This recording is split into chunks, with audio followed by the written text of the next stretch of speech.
Hello all. నేను మీ Rachana Srungavarapu. Welcome to Federal Telangana. ఓ పక్కన హెచ్‌సియు వివాదం నడుస్తూనే ఉంది. దానివల్ల ప్రభుత్వం పట్ల ఎంతో వ్యతిరేకత వచ్చింది. ఇంకో పక్క రాజీవ్ యువ వికాసం అనే పథకాన్ని గవర్నమెంట్ ఎప్పుడో అనౌన్స్ చేసింది. మార్చి నుంచి అప్లికేషన్స్ కూడా ఓపెన్ అయ్యాయి. ఇప్పుడు తెలంగాణలో ఇది చర్చనీయాంశం అయింది. ఎందుకంటే చదువుకుని అర్హత ఉండి, నైపుణ్యం ఉండి ఎవరికైతే ఉద్యోగాలు లేకుండా ఉన్నాయో అటువంటి నిరుద్యోగులందరికీ కూడా స్వయం ఉపాధి కల్పించడం కోసమే ఇది తీసుకొస్తున్నామని చెప్పేసి రేవంత్ రెడ్డి అసెంబ్లీ సాక్షిగా చెప్పారు. దీనికోసం 6,000 కోట్లు నిధులు కూడా కేటాయిస్తున్నట్లు చెప్పారు. అయితే కాంగ్రెస్ ప్రభుత్వం అధికారంలోకి వచ్చినటువంటి ఒక సంవత్సరంలోపే 2,00,000 ఉద్యోగాలు ఇస్తామన్నారు. ఆ హామీ ఇంతవరకు నెరవేరలేదు. ఇప్పుడు కూడా ఇచ్చేటువంటి ఈ రాజ్య యువ వికాసం పథకం గనక మనం గమనిస్తే 50,000 నుంచి 4,00,000 వరకు ఇస్తారు. దీనిలో కూడా SC, ST, BC, minority, economically backward classes ఈ స్ట్రక్చర్‌లో ఇస్తున్నారు. ఇందులో ఎవరైతే తెలంగాణ ఉద్యమంలో పార్టిసిపేట్ చేసి అమరవీరులయ్యారో వారి కుటుంబాలకు ప్రాధాన్యత ఉంటుంది. మహిళలకి 25% రిజర్వేషన్, అంగవైకల్యం ఉన్న వాళ్ళకి 5% రిజర్వేషన్ అన్నారు. రాయితీలు కూడా భారీగానే ప్రకటించారు. 50,000 వరకు తీసుకుంటే 100% రాయితీ. 50,000 నుంచి 1,00,000 వరకైతే 90%, 1,00,000 నుంచి 2,00,000 80%, 2,00,000 నుంచి 4,00,000కి 70%. అయితే ఇప్పుడున్నటువంటి ప్రెజెంట్ సిట్యుయేషన్‌లో దీనికున్నటువంటి కండిషన్స్ గూడా 1.5 లక్షల కన్నా యాన్యువల్ ఇన్‌కమ్ తక్కువుండాలి రూరల్ ఏరియాస్‌లో. అర్బన్ ఏరియాస్‌లో అయితే 2,00,000. అసలు అంత ఇన్‌కమ్ ఎందుకంటే సాధారణ కుటుంబంలో కూడా రేషన్ కార్డ్ ఇన్‌కమ్స్ గూడా ఎంతో కొంత ఇప్పుడున్న కాస్ట్ ఆఫ్ లివింగ్‌లో ఎక్కువే ఉంటాయి. సో, అది సాధ్యమేనా? ఆ క్రైటీరియా ఫుల్‌ఫిల్ చేయడం అనేది సాధ్యమనేది ఒక క్వెషన్ అయితే, ఇంతమందికి 6,000 కోట్ల బట్టి ఇవ్వడము, ఇదంతా కూడా ఇప్పటికే కొంత నిరుత్సాహంతో ఉద్యోగాలు రాలేదు కాబట్టి, ఆ హామీ నెరవేర్చలేదు కాబట్టి దానికి ఒక కంటి తుడుపు చర్యలా చేయబోతున్నారా? లేకపోతే ఇది నిజంగానే మొత్తం తెలంగాణ మొత్తాన్ని యువత మొత్తం ఉద్యోగస్తులైనటువంటి యువతని బదులు వ్యాపారస్తులైనటువంటి యువతతో నింపైపోతుందా? అంత హోప్‌ఫుల్‌గా ఉండబోతుందా? ఈ విషయం గురించి మనతో చర్చించడానికి ప్రస్తుతం ముగ్గురున్నారు. వారిలో ఫస్ట్ వచ్చేసి కేశవులు గారున్నారు. చీఫ్ న్యూరో సైకియాట్రిస్ట్‌గా చేస్తున్నారు. అలాగే ఇంటలెక్చువల్ మేధావుల సంఘంకి అధ్యక్షులుగా ఉన్నారు. 28 years of experience in clinical సైకియాట్రీలో. అలాగే బీసీ ఉద్యమానికి ఎంతో చురుగ్గా పార్టిసిపేట్ చేస్తున్నారు. రాజకీయాల్లో కూడా చురుగ్గా ఉన్నారు. ఇకపోతే వెంకట నారాయణ గారు కాకతీయ దూర విద్యా కేంద్రానికి డైరెక్టర్‌గా పనిచేశారు. మైక్రో ఫైనాన్స్ వల్ల ఎంతో మంది మహిళలు ఆత్మహత్య చేసుకున్నటువంటి సందర్భంలో ఆ మైక్రో ఫైనాన్స్ కంపెనీస్ అన్నీ కూడా తెలంగాణ నుంచి వెళ్ళిపోయేలా చేశారు. దానికోసం ఉద్యమించారు. తెలంగాణ ఉద్యమం కావచ్చు, అన్ని ఉద్యమాల్లో కూడా యాక్టివ్‌గా ఉన్నారు. ప్రస్తుతం పొలిటికల్ అనలిస్ట్‌గా ఎన్నో డిబేట్స్‌లో కూడా కనిపిస్తూనే ఉన్నారు. యాక్టివ్‌గా ఉన్నారు. సో, ఇంకొకరొచ్చేసి ఉదయ్ కుమార్. సో, యంగ్‌స్టర్ ఓయూలో ఏఎస్ఎఫ్ స్టూడెంట్ లీడర్‌గా ఉన్నారు. సో, వీళ్ళ ముగ్గురు ఈ విషయం గురించి ఏమనుకుంటున్నారు? అంటే లైక్ ఇది నిజంగానే బెనిఫిషియల్ అవుతుందా లేదా? లేకపోతే కంటి తుడుపు చర్యలా ఉండబోతుందా? ఈ విషయం గురించి మాట్లాడడానికున్నారు. సో, ముందు ఉదయ్ కుమార్ గారు మీతో మొదలు పెడదాం. ఎందుకంటే మీరు స్టూడెంట్ కూడా కాబట్టి, ఒక స్టూడెంట్ లీడర్‌గా యువత ఎదుర్కొంటున్నటువంటి ఎన్నో ప్రాబ్లమ్స్ ముఖ్యంగా నిరుద్యోగ సమస్యని మీరు దగ్గర నుంచి చూసారు కాబట్టి, ఆల్రెడీ కాంగ్రెస్ ఎన్నో హామీలు ఇచ్చింది కాబట్టి, ఇప్పుడు ఈ రాజీవ్ యువ వికాసం అనేది నిజంగా యూత్‌కి హోప్ ఇవ్వబోతుంది అనుకుంటున్నారా? లేకపోతే కంటి తుడుపు చర్యలా ఉంటుందనుకుంటున్నారా? మొదటగా మీ ఛానల్‌కు ప్రత్యేకమైన ధన్యవాదాలతో పాటు, గౌరవ సభ్యులందరికీ ఛానల్‌లో ఉన్నటువంటి వారికి కూడా కృతజ్ఞతలు తెలియజేస్తూ, నిజానికి ఈ 10 సంవత్సరాల బీఆర్ఎస్ పాలన తీసేసి ప్రజాపాలన ఏర్పడ్డ తర్వాత ఈ రాష్ట్రంలో కొన్ని సంక్షేమ కార్యక్రమాలు రాష్ట్ర ముఖ్యమంత్రి ప్రకటించడం జరిగింది. ఫర్ ఎగ్జాంపుల్ 6 గ్యారంటీలు. మరి 6 గ్యారంటీల యొక్క ఫలితాలు ఏ రకంగా ఉన్నాయో మనందరికీ తెలుసు. అదే క్రమంలో ఉస్మానియా యూనివర్సిటీలో ఇప్పుడు రేవంత్ రెడ్డి రాష్ట్ర ముఖ్యమంత్రి విద్యార్థి సంఘాలకు ఎన్నికలు ఉండాలి, విద్యార్థులకు రాజకీయాలు అవసరం ఉన్నాయనే నేపథ్యంలో ఉస్మానియా యూనివర్సిటీలో ఉద్యమాలు చేయొద్దు, పోరాటాలు చేయొద్దు అని ఒక సర్కులర్ తెప్పించండి. ఒకటోది. రెండో అంశం, ప్రఖ్యాతిగాంచిన 1971లో ఏర్పడ్డ హెచ్‌సియులో ఒక 400 ఎకరాలు గవర్నమెంట్ తీసేసుకోవడానికి అవకాశం ఉందని మీ ఎట్లా జరిగింది పోరాటం ఎట్లా చేసినామో మనం చూస్తాం. ఇదే నేపథ్యంలో రాజీవ్ యువ వికాసం అంటే ఈయన ఎంతవరకు దాన్ని ఇంప్లిమెంట్ చేయగలుగుతాడు? మనం ఎప్పుడైనా కూడా ఏ ప్రభుత్వం అయినా మేడం ప్రజలకు భారత రాజ్యాంగం ప్రకారంగా ప్రమాణం చేసి వాగ్దానాలు ఇచ్చిన తర్వాత మరి వాగ్దానాలు నెరవేరుస్తుందా లేదా అనేది మనం చూసే క్రమంలో కాంగ్రెస్ పార్టీ 1 ఇయర్ దాటిపోయిన క్రమంలో ఇప్పుడు రాజీవ్ యువ వికాసం నిజానికి మీరు ఈ టీవీ డిబేట్ పెట్టి ముందే ఈ ప్రభుత్వానికి ఇలా హెచ్చరించడం అనేటువంటిది శుభ పరిణామం. ఎందుకంటే వాస్తవానికి వాళ్ళు ఏదైతే ఈ స్టేట్మెంట్ ప్రకటించినటువంటి క్రమంలో మనము ఈ 50,000 నుంచి 5,00,000 ఇస్తున్నాము, జూన్ 2కి ఇవ్వబోతున్నాము, మార్చి 17కి ప్రారంభం అయింది అనేటువంటి ప్రకటనలు వాళ్ళు చేస్తా ఉన్నారు. చేసే క్రమంలో గత వైఫల్యాలను కూడా మనం ఒకసారి ప్రశ్నించేటువంటి ప్రయత్నం చేయాలి. నువ్వు 6 గ్యారెంటీలు ఇచ్చినావా, ఒక ఉచిత బస్సు ప్రవేశపెడితే సరిపోతుందా? అదే క్రమంలో నువ్వు ఓయూలో ఉద్యమాలు ఎందుకు తీసేసినావు, హెచ్‌సియులో భూములు ఎందుకు తీసుకుంటున్నావు, నువ్వు ఇప్పుడు ఈ సంక్షేమ కార్యక్రమం అనేది ప్రజలకు ఏదో ఉచిత వాగ్దానాలు ఇచ్చి ఉద్బోధ చేయడానిక, ప్రజల యొక్క చైతన్యాన్ని బలహీనపరచడానిక, ప్రజలను మభ్యపెట్టడానిక కూడా మనం మాట్లాడుకునేటువంటి ప్రయత్నం చేయాలి. ఎందుకంటే ఏదైనా ఒక ప్రభుత్వం గతంలో బీఆర్ఎస్ నీళ్లు, నిధులు, నియామకాలు, ఆత్మగౌరవం పేరుపెట్టి ఏర్పడ్డ రాష్ట్రం 10 సంవత్సరాలు పాలించుకున్నాము, గోసపడ్డం, హింసపడ్డం అనేటువంటి దాని మీద మేము ప్రజాపాలన పేరుతో ప్రగతి భవన్ గేట్లు బద్దలు కొట్టినవని వీళ్ళు కాంగ్రెస్ ప్రభుత్వం వాళ్ళు గొప్ప ప్రగల్భాలు పలికారు కదా. మరి వాళ్ళు లేరు అనుకున్నప్పుడు, వీళ్ళు వచ్చిర్రు అనుకున్నప్పుడు, మరి వీళ్ళు చేస్తున్నటువంటి పాలన ఏ పాటిది? వీళ్ళు అభివృద్ధికరమైనటువంటి అభిప్రాయాలు వీళ్ళు మాటలు నీటి మూటల వరకు ఉన్నాయా, లేకపోతే కింది వర్గాలకు, బడుగు వర్గాలకు, కష్టం చేసేటువంటి పీడిత వర్గాలకు వీళ్ళు ఇచ్చేటువంటి పథకాలు అందుతున్నాయా లేవా అనేటువంటి అంశాన్ని మనము నిజంగా వీళ్ళు ఎంతవరకు చేస్తారు అనేది వేచి చూడాల్సినటువంటి అవసరం ఉన్నది నిజానికి. ఎందుకంటే ఇప్పుడు నాలాంటి స్టూడెంట్ లీడర్ మాట్లాడే క్రమంలో, అయ్యా నువ్వు 400 ఎకరాలు తీసుకోవడానికి సుప్రీంకోర్టు మొట్టికాయలు వేస్తే తప్ప నువ్వు వెనకకు తగ్గలేదు. ఉస్మానియా యూనివర్సిటీ 100 ఏళ్ల సుదీర్ఘ చరిత్ర పోరాటంలో ఎక్కడ అన్యాయం జరిగి ఇక్కడ మేము మాట్లాడతాం కదా, మా గొంతును మీ ప్రభుత్వం రావడానికి మేము ఎన్నో కేసులు బట్టి మా భావ ప్రకటన స్వేచ్ఛ కాపాడుకొని బీఆర్ఎస్ ఓడగొట్టి మిమ్మల్ని రాష్ట్ర ముఖ్యమంత్రి చేసినాం. అయినా దీని మీద ఉత్తుత్తు మాటలు చెప్పి నువ్వు సర్క్యులర్ ఇప్పియడం ఏంటి అంటే, ఈ రాష్ట్ర ముఖ్యమంత్రి గారు మాటలు ఒక రకంగా ఉన్నాయి, చేతలు ఇంకొక రకంగా ఉన్నాయి. కాబట్టి రాజీవ్ యువ వికాసం అనేటువంటిది భవిష్యత్తులో ఎంతవరకు తీసుకెళ్లగలుగుతాడు, ఎంత బాధితులకు అందివ్వగలుగుతాడు, కాబట్టి మనం ఇక్కడ వేచి చూడాల్సినటువంటి అవసరం ఉందని తెలియజేస్తూ, మన ఛానల్ నుంచి కానీ లేదా గౌరవ సభ్యులకు ఇంకొక ముఖ్యమైన విషయం ఏంటంటే, నిజంగా హెచ్చరిక జరగాలి. ఇక్కడ ఈ ఛానల్ ద్వారా కూడా ఈ ఇంటెలిజెన్స్ వాళ్ళు చూడాల్సినటువంటి అవసరం ఉన్నది. గతంలో ఉన్నటువంటి తప్పిదాలు ఏమిటి, కాంగ్రెస్ ప్రభుత్వం చేయలేని అంశాల ప్రస్తావన ఏమిటి అనేది కూడా ఇంటెలిజెన్స్ వాళ్ళు చూసి గవర్నమెంట్ కి హెచ్చరిక చేసేటువంటి ప్రయత్నం జరగాలని కోరుకుంటా ఉన్నాను. థ్యాంక్ యూ ఉదయ్ కుమార్ గారు. ఓకే, వెంకటనారాయణ గారు, మీరు ఆల్రెడీ స్టూడెంట్ గా ఉన్నారు కాబట్టి ఉదయ్ కుమార్ ఒపీనియన్ విన్నారు. అలాగే పొలిటికల్ గా మీ ఎక్స్పీరియన్స్ లో ఎన్నో పార్టీల్ని చూశారు, వాళ్ళు ఇచ్చిన హామీలు నిలబెట్టుకోకపోవడం కూడా చూశారు. ఇప్పుడు కాంగ్రెస్ తెలంగాణ గవర్నమెంట్ ఉన్న పొజిషన్ లో అది తెలంగాణ గవర్నమెంట్ తీసుకున్న అన్ని చర్యలు మనం గమనిస్తే, రాజీవ్ యువ వికాసం యూత్ ని నిజంగా వ్యాపారస్తులు చేయడంలో ఉండడానికి, వ్యాపారస్తులు చేయడానికి ఉన్నటువంటి అవకాశాలు ఏంటి, లేకపోతే అవకాశాలు లేకపోవడానికి ఛాన్స్ ఎంత వరకు ఉంది? సాధ్యాసాధ్యాల గురించి చెప్పండి. ఉదయ్ కుమార్ మరియు మిగిలిన మిత్రులందరికీ, ఈ ప్యానల్ ఉన్నందరికీ, అదే విధంగా మీ మేనేజ్మెంట్ వారికి ధన్యవాదాలు. ఇవాళ సరే ఉదయ్ కుమార్ చెప్పిన విషయాలు చాలా, అంటే ఆయనకు ఏఎస్ఎఫ్ తోటి ఉండే సంబంధాలు కావచ్చు, స్టూడెంట్గా ఉస్మానియా యూనివర్సిటీలో గత కొన్ని ఏళ్ళగా చేసే పోరాటాల్లో వాళ్ళు పార్టిసిపేట్ చేసిండ్రు. వాళ్ళకున్న అనుభవాలను, చేదు అనుభవాలను, మంచి అనుభవాలను అన్నిటి చూసి చెప్పారు, మంచిదే. కానీ ఇక్కడ సమస్య ఏంటంటే, వాళ్ళు చూసే కోణం వేరు, ఒక నాలాంటి సీనియర్ సిటిజన్ చూసే కోణం వేరు ఉంటుంది. ప్రభుత్వ వర్గాలు చేసే కథలు వేరే ఉంటాయి.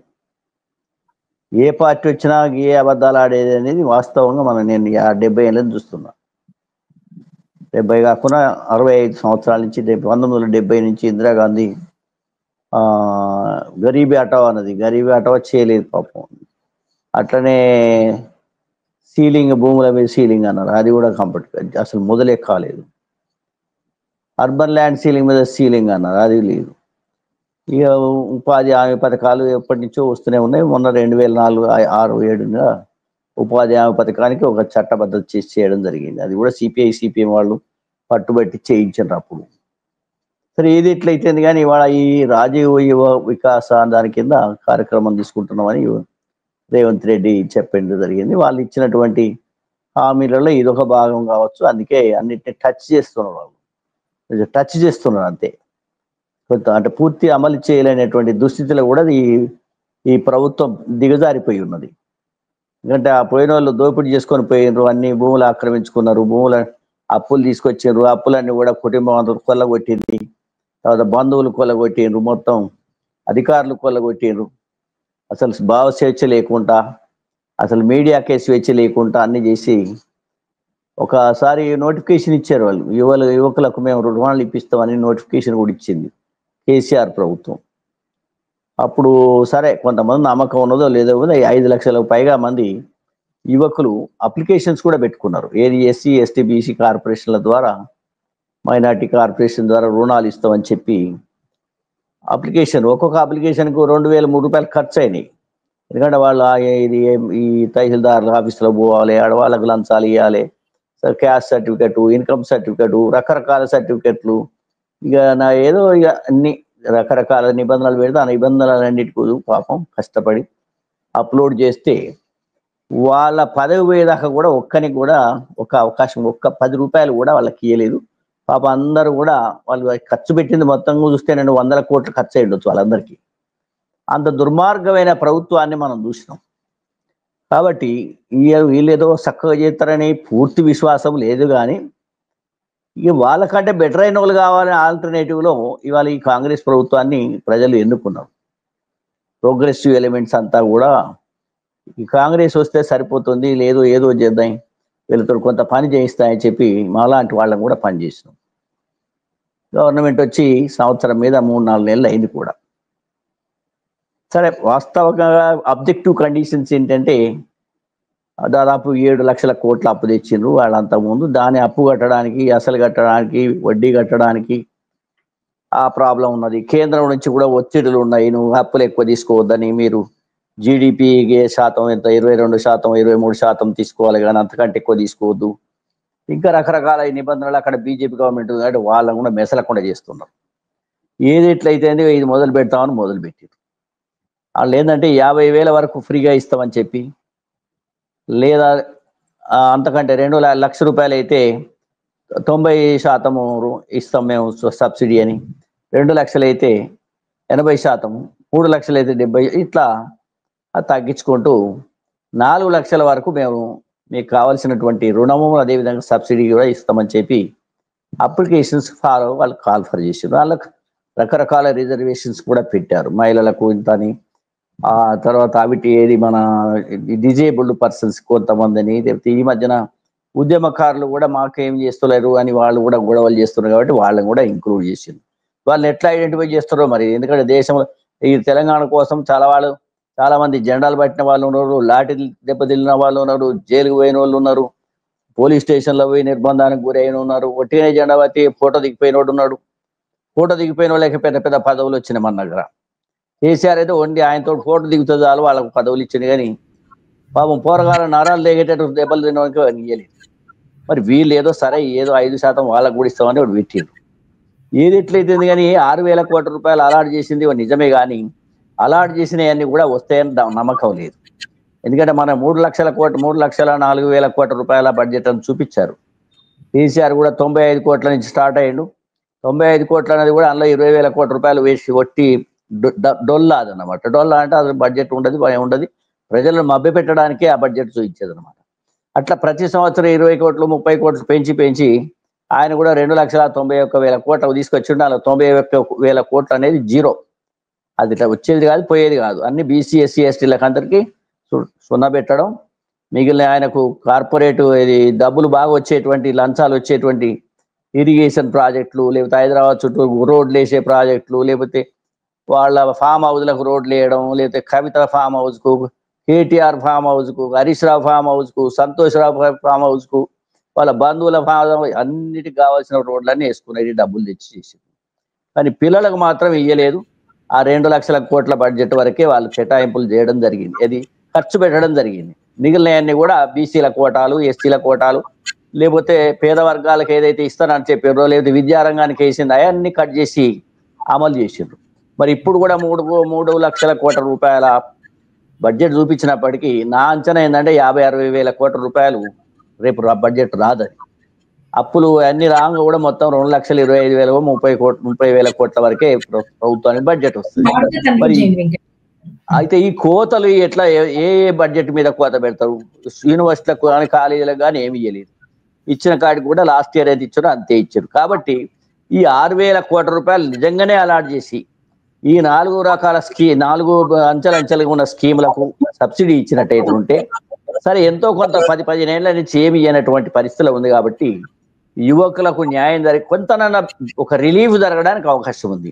వాళ్ళు చేస్తానన్నా చేయకుండా కొంతనన్నా చేస్తే ఈ 4 ఏళ్లలో కనీసం 20 లక్షల మందికో 30 లక్షల మందికో ఇస్తే వాళ్ళు తెలివైన వాళ్ళు, ఇంకా ఎబిలిటీ ఉన్న వాళ్ళు ఎదగడానికి అవకాశం ఉంటుంది. కాబట్టి ఇట్స్ ఎ గుడ్ బిగినింగ్ అని అనుకుంటున్నాను. థ్యాంక్ యూ నారాయణ గారు. కేశవ్ గారు మీరేమనుకుంటున్నారో చెప్పండి. అందరికీ నమస్కారము. మన ప్రొఫెసర్ వెంకటనారాయణ సార్ చెప్పినట్టు చాలా వరకు నేను ఏకీభవిస్తున్నాను. అట్లాగే విద్యార్థి నాయకుడు కూడా చెప్పింది చాలా వరకు కరెక్టే. సార్కు చాలా అనుభవం ఉంది. చాలా ఉద్యమాలలో నీట్గా నిజాయితీగా పనిచేసిన వ్యక్తి. చాలా వరకు కరెక్టే చెప్తున్నారు. నేనేమంటానంటే ఇప్పుడున్న పరిస్థితులలో మన తెలంగాణ ఉద్యమం నిధులు నియామకాలు కొరికి జరిగింది. కాస్తో కూస్తో సార్ చెప్పారు కదా, గరీబ్ హఠావో ఏమైపోయిందో, గ్రామీణ ఉపాధి పథకాలు ఏమైపోయిందో, ల్యాండ్ సీలింగ్ ఏమైందో మనందరికీ తెలుసు. ఎంత తెలిసినా అందులో కాస్తో కూస్తో కొంతమంది అయినా బెనిఫిట్ అయిన విషయాన్ని మనం మరవకూడదు. ఎందుకంటే ఇప్పుడు ఇది రాజకీయ కోణంలో కూడా ఖచ్చితంగా చూడాలి. ఇప్పుడు ఈ తెలంగాణలో ఈ కాంగ్రెస్ ప్రభుత్వము ఖచ్చితంగా రేవంత్ రెడ్డి నాయకత్వంలో తడబాటు పడుతుంది.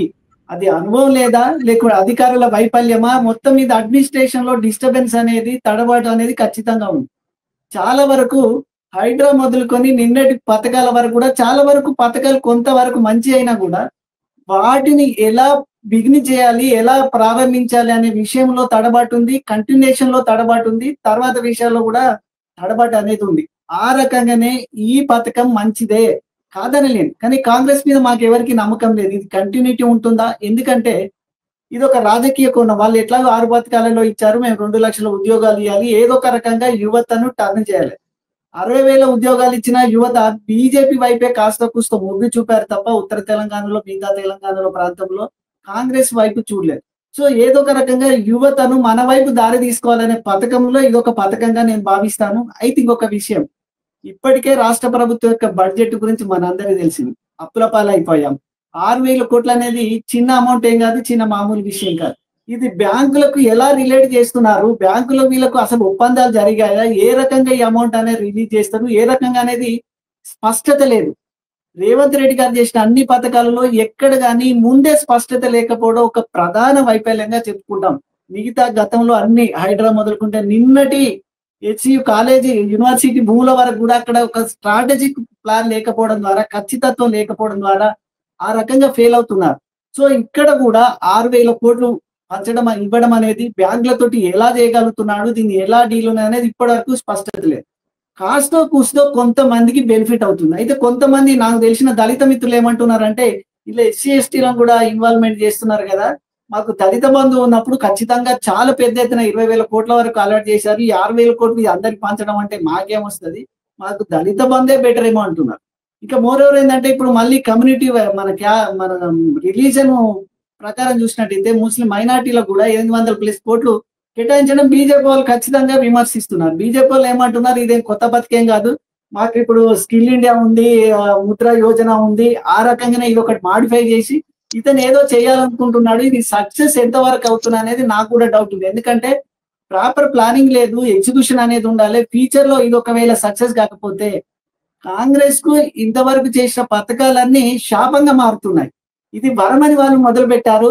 ఇలా పారదర్శకంగా ఉండాలి, కంటిన్యూటీ ఉండాలి, ప్రాపర్ ఎగ్జిక్యూషన్ ఉండి అమలులో వైఫల్యం లేకపోతే ఎక్కడైనా అవినీతి జరిగే ఆస్కారం కూడా ఉంది. ఎందుకంటే ఇలా ఎంత మంచి అప్లై చేసిన దానిలో పైరవీలు చేస్తారు, కాంగ్రెస్ లో సహజం అయిపోయింది. ఒకవేళ పైరవీల ద్వారా పోయినట్టయితే ఇది కాంగ్రెస్ కు వరం కంటే శాపంగా మారే సూచనలు ఉన్నాయి. ఖచ్చితంగా వాళ్ళు కాస్తో కూస్తో జాగ్రత్త పడకపోతే ఇప్పటిలాగా ఎదురు దెబ్బ తగిలే అవకాశం కాంగ్రెస్ పార్టీకే ఖచ్చితంగా ఉంటుంది. థ్యాంక్ యూ కేశవ్ గారు. ఉదయ్ కుమార్ గారు మీరు చెప్పండి, మీరు గత బీఆర్ఎస్ గవర్నమెంట్ చూశారు, ఇప్పుడు కాంగ్రెస్ గవర్నమెంట్ చూశారు. ముఖ్యంగా యువత నుంచి, నిరుద్యోగుల నుంచి వచ్చినటువంటి నిరసన సెగల వల్లే బీఆర్ఎస్ పరాజయం పాలైందని ఒప్పుకోవాల్సిన విషయమే. ఇప్పుడు రేవంత్ రెడ్డి గవర్నమెంట్ వచ్చి కూడా ఆల్మోస్ట్ 1.5 year అయిపోతుంది. కాబట్టి ఈ క్రమంలో ముఖ్యంగా ఉద్యోగాల విషయంలో బీఆర్ఎస్ బెటర్ అనుకుంటున్నారా, కాంగ్రెస్ బెటర్ అనుకుంటున్నారా ఈ 1.5 year పాలన వరకు చూసుకుంటే? వాస్తవానికి బీఆర్ఎస్ గవర్నమెంట్ లో నిరుద్యోగుల పేరు మీదనే 2% ఓటు బ్యాంక్ తోని బీఆర్ఎస్ ఓడిపోయింది మ్యామ్. ఎందుకంటే గతంలో నోటిఫికేషన్ లేచిన దాంట్లో భాగంగా కానిస్టేబుల్ కావచ్చు, గ్రూప్ 2 కావచ్చు, గ్రూప్ 1 కావచ్చు, ప్రతి దాంట్లో కూడా క్లియరెన్స్ లేదు. 55 జీవో కావచ్చు, 46 జీవోస్ కావచ్చు, అనేక రకాల ఇబ్బందులు పడ్డ క్రమంలో నిరుద్యోగులంతా ఇప్పుడు మాలాంటి విద్యార్థి నాయకులు ఓయూ నుంచి పెద్ద ఎత్తున పోరాటాలు చేయడం జరిగింది. అదే క్రమంలో రాష్ట్రం అంతా విస్తృతపరిచి మొత్తానికి ఆల్టర్నేటివ్ మనకు లేదు గనక బీఆర్ఎస్ 10 ఏళ్ల నుంచి యూనివర్సిటీలను నాశనం చేసింది, నిరుద్యోగులకు అన్యాయం చేసింది, అన్ని రకాలుగా వాగ్దానాలు ఇచ్చి తుంగలో దొక్కి ప్రజల్ని దూరం పెట్టింది కనుక ఆల్టర్నేటివ్ పాలిటిక్స్ అనేది కాంగ్రెసే మనకు అన్నకు అవపడ్డది. కాబట్టి 2%తో కాంగ్రెస్ ని గెలిపించినాం. గెలిపిస్తే వాళ్ళు ప్రగతి భవన్ గేట్లు బద్దలు కొట్టి ప్రజాపాలన వచ్చి ప్రజా ఫిర్యాదుల పేరు మీద ప్రజావాణి వినిపిస్తున్నాం అనేటువంటి సందర్భంలో మాటల వరకు ఉన్నాయి. వాస్తవానికి ఇప్పుడు ఈ విషయం కూడా మీకు చెప్పాలి. ఇప్పుడు ఏదైతే జాబ్ క్యాలెండర్ ప్రకటించిండో ఈ రాష్ట్ర ముఖ్యమంత్రి, మరి జాబ్ క్యాలెండర్ ప్రకటించిన వెంబటే వేయాల్సినటువంటి అవసరం ఉన్నదిగా.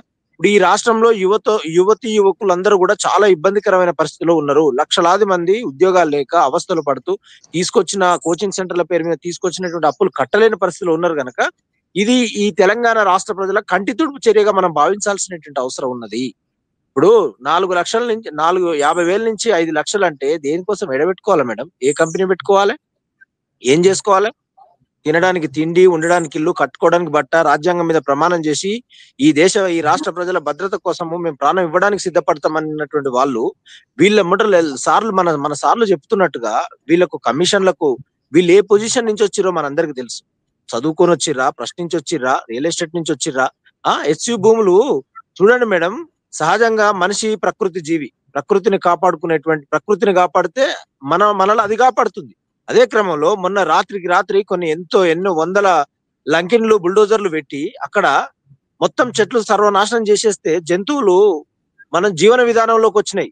మన బయటకు వచ్చి ఆ కుక్కలేమో జింకలను చంపుతా ఉన్నాయి. ఇవి ప్రకృతిని విఘాతం కలిగించేటువంటి చర్యలు. ఇవి ఏదో భూములు అమ్మితే కొన్ని వేల కోట్లు వస్తే ప్రజలకు ఏం చేస్తామనే ఉద్బోధ ప్రసంగాలు ఇచ్చి ప్రజల్ని మోసం చేయడం కాకపోతే ఏందన్నట్టు ఇది? వాస్తవానికి నువ్వు ఏ ఉద్దేశంతో ఈ రాష్ట్ర ముఖ్యమంత్రి అయినవు? నువ్వు ప్రజలకు ఏం వాగ్దానాలు ఇస్తున్నావు?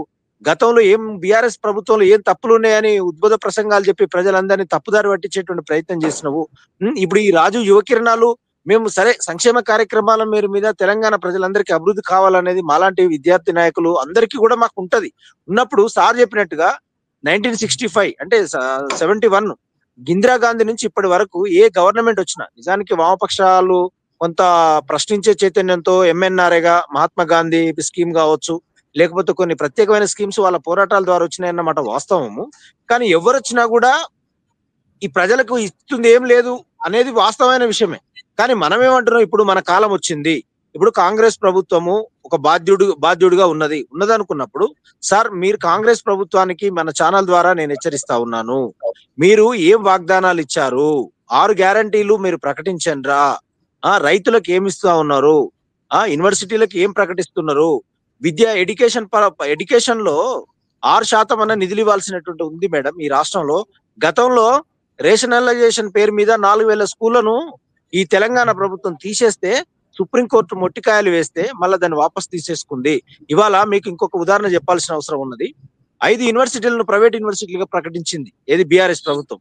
ఇవాళ ఉస్మానియా యూనివర్సిటీ లాంటి campus SC ST BC minority వర్గాలు చదువుకునేటువంటి క్యాంపస్ లో నిధులు లేక, రిక్రూట్మెంట్ లేక, అకాడమిక్ స్టాండర్డ్స్ లేక మాలాంటి నాయకులు విద్యార్థి ఉద్యమ నాయకులు కావడానికి మాకు చదువు కావాలి కదా, మేము పోరాటం చేయాలి కదా, మాకు ఫుడ్ కావాలి, బెడ్ కావాలి. మీరు ఒక్కసారి మన ఛానల్ నుంచి కానీ మన సార్ వాళ్ళు కానీ వస్తే ఒకసారి యూనివర్సిటీని పరిశీలన చేయాల్సినటువంటి అవసరం ఉన్నది. గతంలో రాహుల్ గాంధీ రావద్దని గతంలో వీసీ ఒక బాండ్ పెట్టిండు, రాకూడదని బీఆర్ఎస్ ఉన్నప్పుడు పెట్టినప్పుడు మేము విద్యార్థి నాయకులం, ఇది ఆర్టికల్ 19 భావ ప్రకటన స్వేచ్ఛ, ఆయన రావచ్చు అని మేము ఎన్నో పోరాటాలు చేసే క్రమంలో బల్మూరి వెంకట్ కూడా గతంలో ఉన్న వీసీకి చీరలు, గాజులు, మట్టెలు తీసుకొచ్చి మాట్లాడడం అందరి స్వేచ్ఛ అని ప్రకటించినటువంటి సందర్భం. ఇవాళ ఉస్మానియాలో మాటే బంధు, స్లోగన్స్ బంధు. ఇప్పుడు బల్మూరి వెంకట్ ఎక్కడ పోయిండు, రేవంత్ రెడ్డి ఎక్కడ పోయిండు, కోదండరామ్ సార్ ఎక్కడ పోయిండు, వీళ్ళు ఏం మాట్లాడుతా ఉన్నారు? ఇప్పుడు ప్రజలు రాజు యువకిరణాలు అనేది మనం ఈ ఫ్యూచర్ లో ఏదో ప్రజలకి యువకులందరికీ కన్విన్స్ చేయడానికి మాత్రం ఉపయోగపడుతున్నట్లుగానే మనకు అనిపిస్తున్నది. ఈ పథకం ప్రొలాంగ్ విజన్ లో చూసినప్పుడు ఈయన ఎంతవరకు సక్సెస్ అవుతాడు, ఎంత ముందుకు వెళ్ళగలుగుతాడు అంటే నేను చెప్పొచ్చేది ఏంటంటే మేడం, మేము ఎక్కడ అన్యాయం అయినా ఇక్కడ మా గొంతుకనిచ్చి మేము దేనికైనా నిలబడడానికి సిద్ధంగా ఉన్నటువంటి వాళ్ళం. ఉండే క్రమంలో ఈ ప్రపంచానికి అందరూ తెలుసు మేము ఏం చేస్తాము. మా గొంతునే తొక్కే ప్రయత్నం చేశారు. నువ్వు రాష్ట్ర ముఖ్యమంత్రి ఎట్లయినా 2017లో ఆ పార్టీ నుంచి ఈ పార్టీకి వచ్చి 2024లో ముఖ్యమంత్రి అయినావంటే నువ్వేదో ఉద్ధరిస్తావని, నువ్వు అభివృద్ధి పరుస్తావని మేము కొంత కలలు కన్నాం. ఆ కళను నువ్వు భగ్నం చేసే ప్రయత్నంలో హెచ్యు విద్యార్థుల మీద పడతావా? చరిత్రలో కాలగర్భంలో విద్యార్థులతో పెట్టుకున్న ఏ లీడర్ కూడా చరిత్ర కాలగర్భంలో కలిసిపోయిండు. నీకు కూడా రేవంత్ రెడ్డి కూడా మేము ప్రత్యేకంగా డిమాండ్ చేస్తా ఉన్నాం, నువ్వు ఓయూ జోలికి వచ్చినా, హెచ్యు జోలికి వచ్చినా, ప్రజలకు ఇచ్చినటువంటి వాగ్దానాలు నెరవేర్చకపోయినా నీ రాజకీయ పుట్టగతులు ఉండవనేటువంటిది. ఎందుకంటే ఆల్రెడీ ఇంటెలిజెన్స్ రాహుల్ గాంధీ దాకపోయింది. భారత్ జోడో యాత్ర పేరు మీద కొన్ని వేల కిలోమీటర్లు భారత రాజ్యాంగం పట్టుకొని తిరుగుతూ రాహుల్ గాంధీ ఈ దేశాన్ని, అందుకే ఆయన చెప్తాడు రాహుల్ గాంధీ, ప్రేమ అనే దేశం అనే మార్కెట్ లో ప్రేమ అనే దుకాణాన్ని నేను తెరిచిన, కాబట్టి ఎవరైనా మాకు రావచ్చు అని ఒక ఇటువంటి ప్రకటనలు ఇస్తాడు. అంటే చూడండి ఎట్లుందో, అంటే ఈ దేశంలో ఏం జరుగుతుంది, దేశం అనేది ఉంది, అందులో ప్రేమను పంచుతున్నాం అనుకున్నప్పుడు మరి ఈ ప్రేమ అనేది రేవంత్ రెడ్డి కూడా వర్తించాలి కదా. రేవంత్ రెడ్డి కూడా ప్రజలకు న్యాయం చేయాలి కదా. రాజ్యాంగం మీద హక్కు ఉంది ప్రమాణం చేసినప్పుడు ప్రజల్ని ఏడిపిస్తాడా? హైడ్రా ఇంకొకటి మేడం, హైడ్రా పేరు మీద వాస్తవానికి సరే వాళ్ళు అక్రమంగా చెరువులలో ఇల్లు కట్టిండ్రు అని అంటే వాళ్ళకు సర్క్యులర్ ఇవ్వాలి, ముందస్తుగా చెప్పాలి, వాళ్ళకి అవగాహన కల్పించాలి, ఎడ్యుకేషన్ చేయాలి. వాళ్ళకు అక్కడున్న ప్లేస్ నుంచి వేరే దగ్గరికి ఇచ్చిన తర్వాత వాళ్ళందరినీ తీసేసేటువంటి రైట్ నీకు ఉంటది, మేము ఒప్పుకుంటాం దానికి. కానీ ప్రజలు ఎంత దుఃఖపడ్డరు, ఎంత ఆవేదన పడ్డరు, కొన్ని లక్షల రూపాయలు అప్పు తీసుకొచ్చుకొని ఇన్స్టాల్మెంట్ల డబ్బులు కట్టుకొని వాళ్ళకి ఇంటిమేషన్ లేకుండా పోలీసుల పేరు మీద మొత్తం ఇళ్ళని ధ్వంసం చేసినటువంటి ప్రక్రియలు మనం కళ్ళ ముందు చూసినాం మేడం. కాబట్టి నేను ఒడిపిస్తా అయిపోయింది. కాబట్టి మనం ఇవన్నిటి ప్రకటనల పట్ల మనకుండే అవగాహనలో భాగంగా రాష్ట్ర ప్రభుత్వం అయినా ఇప్పటికైనా కళ్ళు తెరిచి మీరు ఏ పథకం అయితే పెడుతున్నారో ఆ పథకం ప్రజలందరికీ వర్తించి ప్రజా సంక్షేమం కోసం ఉపయోగపడాలని ఏఐఎస్ఎఫ్ గా ప్రత్యేకంగా తెలియపరుస్తా ఉన్నాను. థ్యాంక్ యూ ఉదయ్ కుమార్ గారు. వెంకటనారాయణ గారు మీరు చెప్పండి, ఇది ఒక పాజిటివ్ సైన్ అనుకుందాం, ఒకవేళ సక్సెస్ఫుల్ గా జరిగితే అది ఒక పాజిటివ్ సైన్ అనుకుందాం, నో డౌట్ అబౌట్ ఇట్. కాకపోతే 5 లక్షల మందికే లబ్ధిదారులు ఆ జూన్ 2 అనౌన్స్ చేసినప్పుడు కానీ తెలంగాణలో ఉన్నటువంటి నిరుద్యోగుల సంఖ్య దానికి అనేక రెట్లు ఉంటుందని మనకు తెలిసిందే. అంటే ఇంకా కంప్లీట్ గా నిరుద్యోగ సమస్యకి ఇది ఒక్క స్కీమే ఒక ఫేజ్ గా ఉండిపోబోతుందా? అంటే ఇంకా వాళ్ళకి ఉద్యోగాలు రాని పరిస్థితిలో ఉండి ఇది ఒక్కటే మొత్తం 5 years కి ఇది ఒక్కదాంతోనే కాంగ్రెస్ గవర్నమెంట్ ముందు ఎజెండాతో వెళ్ళబోతుందా? ఇది తెలంగాణ యూత్ ని రియాలిటీ గ్రౌండ్ లో ఎలా ఎఫెక్ట్ చేయబోతుంది ఒకవేళ జరిగినా సరే? అంటే ఇప్పుడు ఈ 6,000 కోట్ల రూపాయలతో పెద్ద బ్రహ్మాండంగా ఏదో అభివృద్ధి అయితే వాళ్ళంతా చాలా మంది సాటిస్ఫై అవుతారు, సమస్య పరిష్కారానికి ఒక మార్గం చూపిస్తారనేది నమ్మకం లేదు నాకు. ఏదో ఒక పద్ధతి ప్రకారము ప్రచారంలో భాగంగా టీఆర్ఎస్ ను దెబ్బకొట్టడమో లేకపోతే బీజేపీ రాకుండా చూసుకోవడమో కాంగ్రెస్ మీద ఉండేటువంటి వ్యతిరేకతను తగ్గించుకోవడం కోసమే ఇవన్నీ చేస్తున్నారు. కానీ అసలు సమస్యను పరిష్కారం చేసేటువంటి దిశలో పరిష్కారం అనేది దాని సొల్యూషన్ అనేది అది కాదని నేను అనుకుంటున్నాను. ఎందుకంటే దేశంలోనే కానీ రాష్ట్రంలో కానీ సంపద అంతా కొద్ది మంది చేతులకు వెళ్ళిపోయింది ఆల్రెడీ. పేదవాళ్ళ సంఖ్య అంటే సాపేక్ష పేదరికం అంటారు దీన్ని. అంటే 1,000 కోట్ల రూపాయల ఆస్తులు ఉన్న వాళ్ళు ఉంటారు, కనీసం వాళ్ళ పిల్లలకు కనీసం చదివేలేని ఒక నాణ్యమైన విద్య ఇవ్వలేనటువంటి స్థితిలో చాలా మంది ఉన్నారు, లేదా ఒక క్వాలిటీ లైఫ్ గడపలేనటువంటి వాళ్ళు ఉన్నారు. పేదరికం అంటే పూర్వం ఏమనుకుంది అంటే బట్టలు, ఏదేదో ఆహారము, తర్వాత ఉండడానికి చిన్న ఇల్లు గుడిసో ఏ ఉంటే పేదరికం లేనట్టే అనుకున్నారు. అది కాదు ఇక్కడ. కాబట్టి ఇలాంటి సాపేక్ష పేదరికం అనేది, అదేవిధంగా అంతరాలు అనేటివి బాగా పెరుగుతున్న దశలో కేవలం కార్పొరేట్ బిజినెస్ నడుస్తుంది, కార్పొరేట్ వ్యాపారం నడుస్తుంది, అంత దాదాపు జనమంతా కూడా కూలీలుగా మారిపోయింది. కాబట్టి ఇలాంటి స్థితి నుండి కొంతనైనా ఆర్థిక అసమానతలు తగ్గించుకోవడానికి పారిశ్రామిక రంగాన్ని, సేవా రంగాన్ని, వ్యవసాయ రంగంలో యువతకు ఎక్కువ ఆ ఉపాధి కాదు ఆదాయాలు పెరిగే విధంగా వాళ్ళు ఇది ఒక గౌరవంగా బ్రతికేటువంటి ప్రజలుగా మార్చడానికి స్కీములు పెట్టాలి.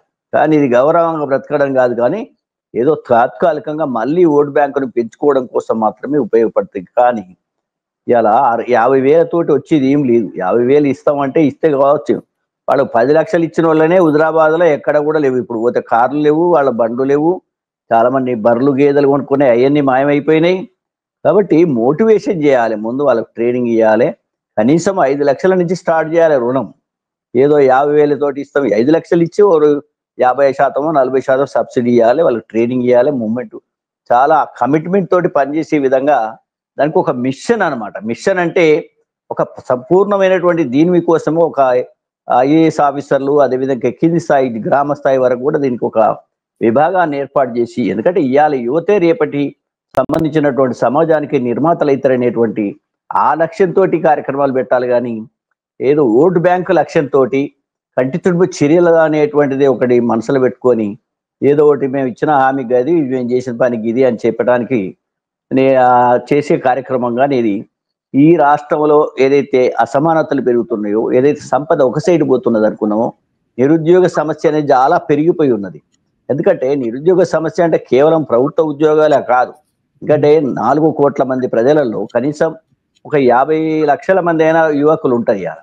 మరి వీళ్ళందరికీ ఎన్నడిస్తారు మీరు? 5 లక్షలు ఇప్పుడు ఇస్తే మరి 10 ఏళ్ళు పడుతుంది. ఇది 10 ఏళ్ళ వరకు ఇంకా వేరే మార్పులు వస్తాయి. కాబట్టి అందరికీ అవకాశం వచ్చే విధంగా ఒక దాన్ని ఆపరేషన్ చేసి, అంటే మంచి దీర్ఘకాలికంగా నిలబడగలిగేటువంటి ఒక వ్యూహాత్మకంగా పనిచేయాలి. దాంట్లో ముఖ్యంగా ఏంటంటే ఇప్పుడు వ్యవసాయానికి వీళ్ళు చెప్పిండ్రు, ఏది మేము వ్యవసాయానికి సంబంధించినటువంటి పరిశ్రమలు పెడతామని, అగ్రో బేస్డ్ ఇండస్ట్రీ పెడతామని చెప్పారు. లేదా వివిధ ప్రాంతాల గ్రామీణ అభివృద్ధికి సంబంధించినటువంటి ఇండస్ట్రీస్ అని పెడతామని చెప్పారు. అదేవిధంగా వీళ్ళకి ఏం చేయాలంటే కనీసం ఒక పారిశ్రామిక వాడల్లాగా చేసి ఒక్కొక్కరికి 50 గజాల 100 గజాల ఇచ్చేటట్టు చేసి ప్రతి మండలానికి 1000 మందికి ఇవ్వడము, 2000 మందికి ఇవ్వడం, ఒక పారిశ్రామిక వాడలుగా డెవలప్ చేసినట్టయితే వాళ్ళు శాశ్వతంగా ఈ దేశంలో ఎంటర్ప్రిన్యూర్స్ గా మారుతారు. వాళ్ళతోటి ఇంకా 100 మందికి ఉద్యోగాలు దొరికే అవకాశం ఉంటుంది. అందరికి ఉద్యోగాలు అంటే గవర్నమెంట్ లా 2 లక్షలు, ఇప్పటికీ 8 లక్షలు 9 లక్షల మంది ఉద్యోగులు ఉన్నారు. ఇంకో 2 లక్షలు యాడ్ అవుతారు. ఎవ్రీ ఇయర్ 40-20 వేల మంది పోతూనే ఉంటారు, మళ్ళీ వస్తూనే ఉంటారు. కాబట్టి ప్రతి సంవత్సరం 2 లక్షలు లేకపోతే ప్రతి ఎన్నికలైనప్పుడల్లా 2 లక్షలు 3 లక్షలు ఇచ్చే శక్తి ఈ రాష్ట్రానికి కానీ ఏ రాష్ట్రానికి కానీ ఉండదు. కాబట్టి పారిశ్రామిక రంగంలో కావచ్చు, వ్యవసాయ రంగంలో కావచ్చు, ఇతర సేవా రంగంలో కూడా అపారంగా అవకాశాలు ఉన్నాయి. కానీ వాళ్ళకు శ్రద్ధ లేదు. ఎందుకంటే ఆ మొత్తం వ్యవస్థనంతా కూడా కేవలం కార్పొరేట్ బిజినెస్లకే ఇచ్చేస్తున్నారు. ఎంపీలు, ఎమ్మెల్యేలు, మినిస్టర్లు, రాజ్యసభ మెంబర్లు వీళ్ళంతా పారిశ్రామికవేత్తలు. వీళ్ళంతా కూడా ఒక్కొక్కరికి ఇవాళ దేశంలో ప్రపంచంలో కూడా అత్యున్నత స్థాయిలో ఉన్నటువంటి ధనవంతులలో ఈ రాష్ట్రం నుంచి కూడా 16 మందో 13 మందో మొన్న ఉన్నారు. కాబట్టి ఈ రకంగా పెరుగుదల వల్ల ఈ ప్రభుత్వాలు ఎన్ని వస్తాయింది ఎన్ని పోతాయింది. కాబట్టి రేవంత్ రెడ్డి గారికి ఇప్పటికైనా ఒక మిషన్ లాగా ఒక సంపూర్ణమైనటువంటి ఒక నిర్మాణంతో ఈ కార్యక్రమం చేపట్టాలి. ప్రతి సంవత్సరం 6,000 కాదు, కనీసం 10% బడ్జెట్ అంటే 3 లక్షల కోట్ల 30,000 కోట్ల రూపాయలు ఇచ్చినట్టు ఎదురుంటే సమస్య అనేది పరిష్కారానికి ఒక మనం ప్రారంభం చేయడానికి సరిపోద్ది. కానీ ఈ 6,000 కోట్ల రూపాయలంటే ఆ బ్యాంకులో మీరు ఇంతకుముందే మనం సార్ అన్నట్టుగా బ్యాంకులతో మాట్లాడినా లేదా, వీళ్ళు డబ్బులు రిలీజ్ చేస్తామన్నా బ్యాంకు కూడా ఇవ్వకుంటే అవి పోనేపు, అది ప్రారంభమే కాదు. అంటే మేము ఇస్తానన్నాం కానీ వాడు ఇయ్యనన్నాడు, మేము ఇస్తానన్నాం కానీ వాళ్ళు పైసలు ఇయ్యనన్నారు.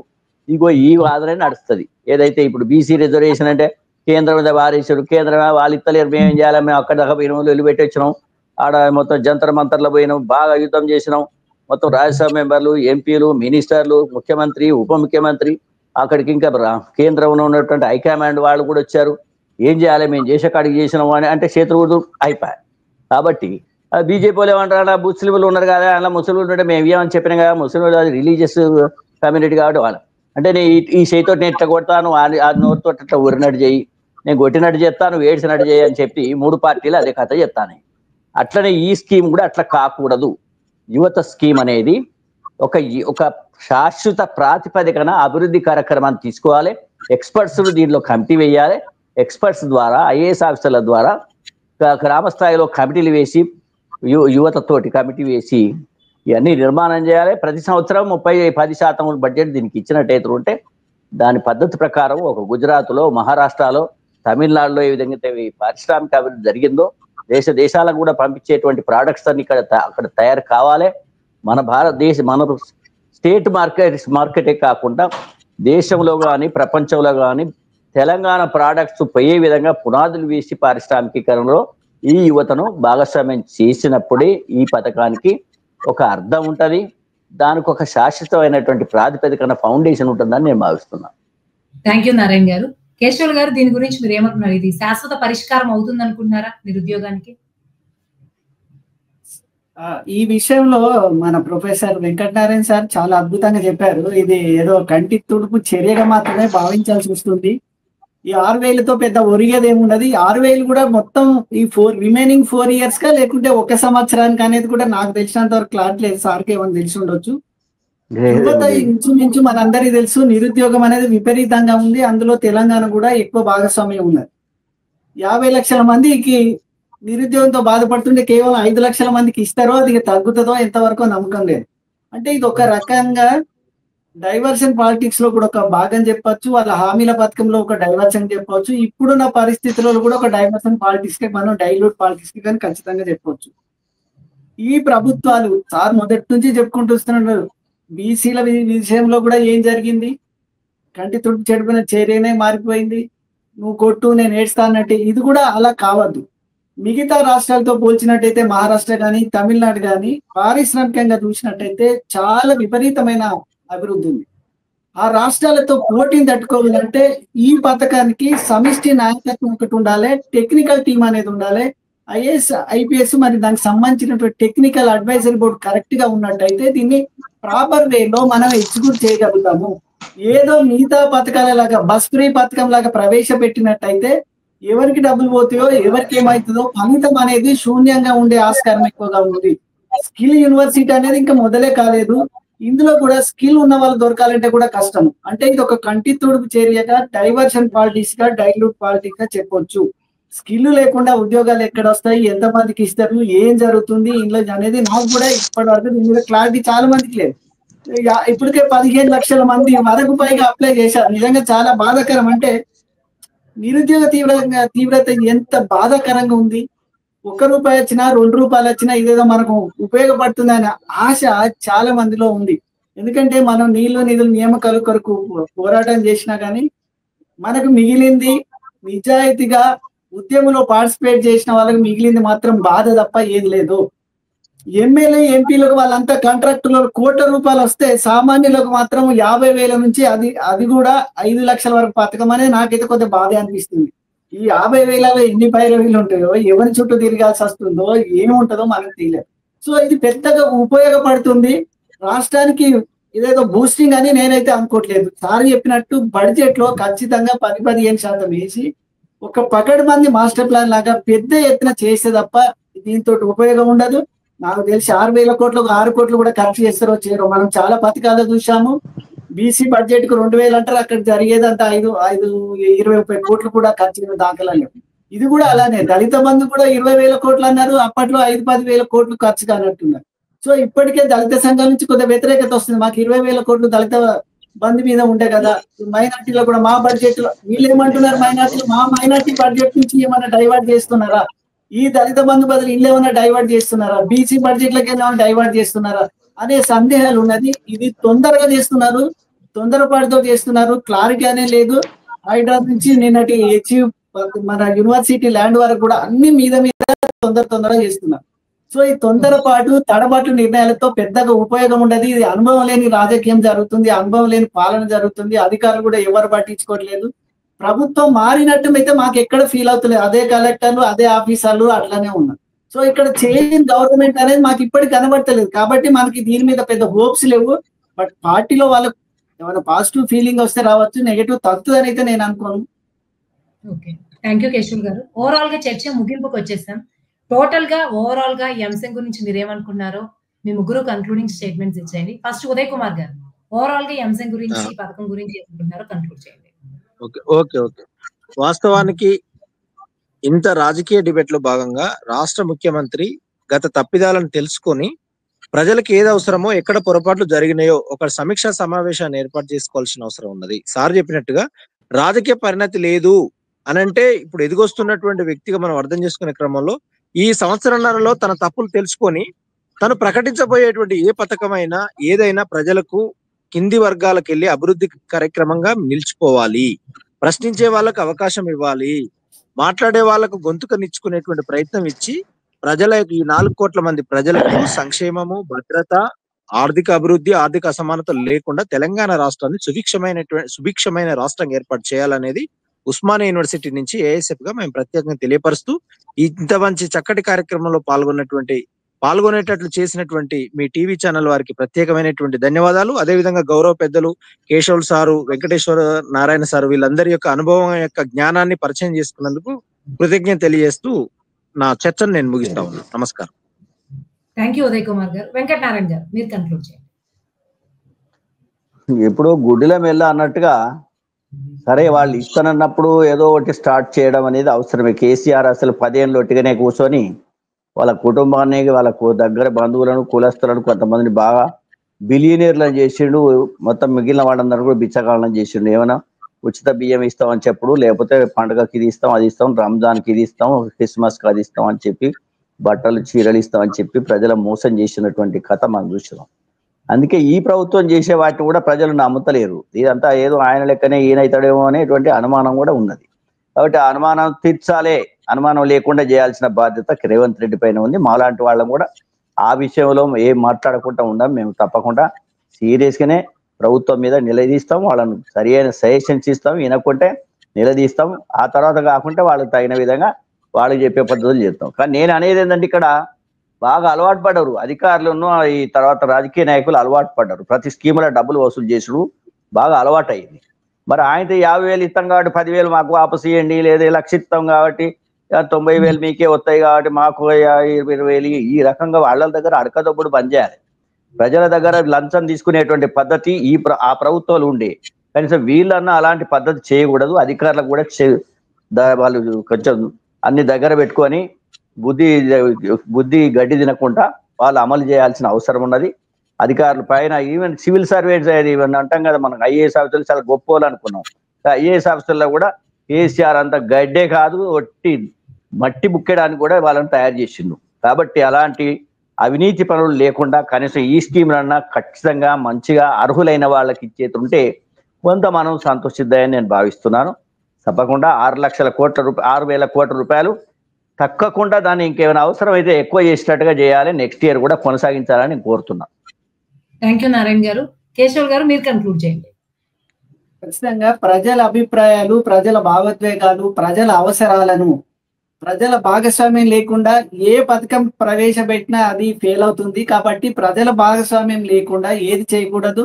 ఖచ్చితంగా ఏది చేసినా నీతిగా, నిజాయితీగా, పారదర్శకంగా చేస్తే తప్ప ఈ పథకాలు సక్సెస్ కావు. ఎందుకంటే ఇందులో ఎక్కువ మంది గ్రామీణ ప్రాంతాల నుంచి వచ్చిన వాళ్ళే ఉంటారు. ఇప్పుడు ఈ పథకంలో కూడా ఎక్కువ మంది అర్హులు అనేది రిమోట్ ఏరియాల నుంచి, గ్రామీణ ప్రాంతాలు, ముఖ్యంగా మా ఉత్తర తెలంగాణలో ఎక్కువగా అన్యాయం జరుగుతుంది. కాబట్టి మా వాళ్ళకి ఎక్కువ అవకాశం ఉంటుంది. కాబట్టి పారదర్శకంగా సార్ చెప్పినట్టు డబ్బుల కక్కుర్తి పడితే ఇంతకు మించిన పథకం దండిగా ఇంకేది ఉండదు. దీంతో మరింత వ్యతిరేకత మూట కట్టుకోవాల్సి వస్తుంది. ఈ విషయంలో తస్మాత్ జాగ్రత్త. థ్యాంక్ యూ కేశవ్ గారు. ఓవరాల్ గా ఈ రాజీవ్ యువ వికాసం పథకం అన్నది ఎంత హోప్ఫుల్ గా జరుగుతుంది. ఎందుకంటే మళ్ళీ ఇక్కడ ఏదన్నా మీరు అన్నట్టు కరప్షన్ సిస్టమ్ అనేది ఒకటి వచ్చితే ఆ ఇచ్చేదే తక్కువ అమౌంట్ ఇప్పుడు ఉన్నటువంటి స్టేట్ లో 4 లక్షల లోపు, మళ్ళీ ఇందులో ఏదన్నా లంచాలకి అవినీతికి గురైతే అదొక పెద్ద ప్రధాన లోపం అవుతుంది. ప్లస్ దీంతోనే ఒక ముసిగేసేసి ఇంకా నిరుద్యోగ సమస్యని ఉద్యోగాలు ఇచ్చే విషయాన్ని కనుక కప్పిపుచ్చితే అది కూడా ఇంకో ప్రధాన సమస్యగా మారుతుంది. ఏదేమైనప్పటికీ ఇది ఈ సంవత్సరంతో ఆగకుండా ఇంప్లిమెంట్ చేస్తే ఒక లాంగ్ టర్మ్ లో రన్ అవ్వాలని, యూత్ కి అంతో ఇంతో ఓపివ్వాలని, తెలంగాణలో యూత్ ఎంటర్‌ప్రెన్యూర్స్ కూడా పెరిగేలా చేయాలని ఆశిద్దాం. Thank you so much Keshav గారు, నారాయణ గారు అండ్ ఉదయ్ కిరణ్ గారు. ఇంతటితో ఈ చర్చ ముగిద్దాం. మంచిది.